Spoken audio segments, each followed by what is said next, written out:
অন্তর্বর্তী সরকার দায়িত্ব নেয়ার প্রায় ২ বছরের মাথায় হতে যাচ্ছে ত্রয়োদশ জাতীয় সংসদ নির্বাচন।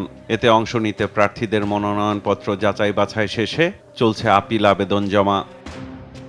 ভোটের আগে জনগণকে কাছে টানতে নানা প্রতিশ্রুতি নিয়ে নির্বাচনী ইশতেহার চূড়ান্ত করতে ব্যস্ত রাজনৈতিক দলগুলো। সবার কাছে গ্রহণযোগ্য ও বাস্তবসম্মত ইশতেহার তুলে ধরতে প্রস্তুত দেশের বৃহৎ রাজনৈতিক দল বিএনপিও। নির্বাচনে কি প্রতিশ্রুতি নিয়ে বিএনপি জনগণের কাছে যাচ্ছে, এমন প্রশ্ন ছিল দলটির নীতি নির্ধারকদের কাছে। তারা বলছেন, ঘোষিত ৩১ দফাই ইশতেহারের মূল উপজীব্য। ৩১ দফার মধ্যে যেসব পয়েন্টগুলো আছে সেগুলোই তো ম্যানিফেস্টোয় আসবে। আর বিশেষ করে যেগুলো আমরা নতুন কিছু করতে চাচ্ছি, যেমন ফ্যামিলি কার্ড, হেলথ কার্ড, তারপরে হচ্ছে হলো কৃষি কার্ড, কৃষকের কার্ড, এগুলো যেগুলো করছে এগুলোই হলো মূল বিএনপির লক্ষ্য এবার, যে দেশটাকে একটা আধুনিক যেটা বলে কল্যাণমুখী দেশে রূপান্তরিত করার জন্য যে কাজগুলো করার জন্য সেই কাজের জন্য এই জিনিসগুলো হাতে নেওয়া হয়েছে। দেশের ভঙ্গুর অর্থনীতি স্থিতিশীল করার পাশাপাশি ভেঙে পড়া প্রশাসন ঢেলে সাজানোর অঙ্গীকারও থাকছে বিএনপির ইশতেহারে। ফ্যাসিস্ট হাসিনা দেশের সব ধ্বংস করে দিয়ে গেছে। সবচেয়ে বড় যেটা আর কি, যে যাকে দিয়ে তুমি আইন শৃঙ্খলাকে রক্ষা করবা সেই পুলিশ বাহিনীকে ধ্বংস করে দিয়ে গেছে। রোজকার সাধারণ খাবার এখন হবে অসাধারণ। প্রাণ স্বাদের মশলা, স্বাদ বাড়ায়, ঘ্রাণ ছড়ায়। আজকে পরিবারের মরালটা নষ্ট করে দিয়েছে। তো এইগুলোকে ফিরিয়ে আনতে তো আমাদেরকে একটু সময় লাগবে।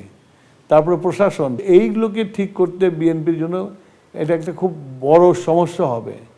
আমাদের সাহসটা হচ্ছে বেগম খালেদা জিয়ার অনুপ্রেরণা, আর হলো যে শহীদ প্রেসিডেন্ট জিয়াউর রহমান যখন ক্ষমতা এসেছিলেন তখন কিন্তু এরকম অবস্থায় ছিল। কল্যাণমুখী রাষ্ট্র গড়তে দেশকে এগিয়ে নেয়ার নতুন যাত্রায় প্রতিটি কাজে স্বচ্ছতা ও জবাবদিহিতা নিশ্চিত করা হবে বলে দাবি করেন বিএনপির নীতি নির্ধারকরা। এমন কোনো গোষ্ঠী নাই যার জন্য পরিকল্পনা নেই, সকলে এই পরিকল্পনার অংশ। আগামীর বাংলাদেশের উন্নয়নের সুফল প্রত্যেকটি পরিবারের কাছে যাতে পৌঁছে যায়, এটাই পরিকল্পনা। জনগণের ক্ষমতায়ন বাড়িয়ে সরকারের ক্ষমতা কমিয়ে আনার কথা বলা হচ্ছে। এটা নতুন মডেল অফ রাজনীতি, নতুন মডেল অফ অর্থনীতি এবং নতুন মডেল অফ আমাদের পররাষ্ট্রনীতি।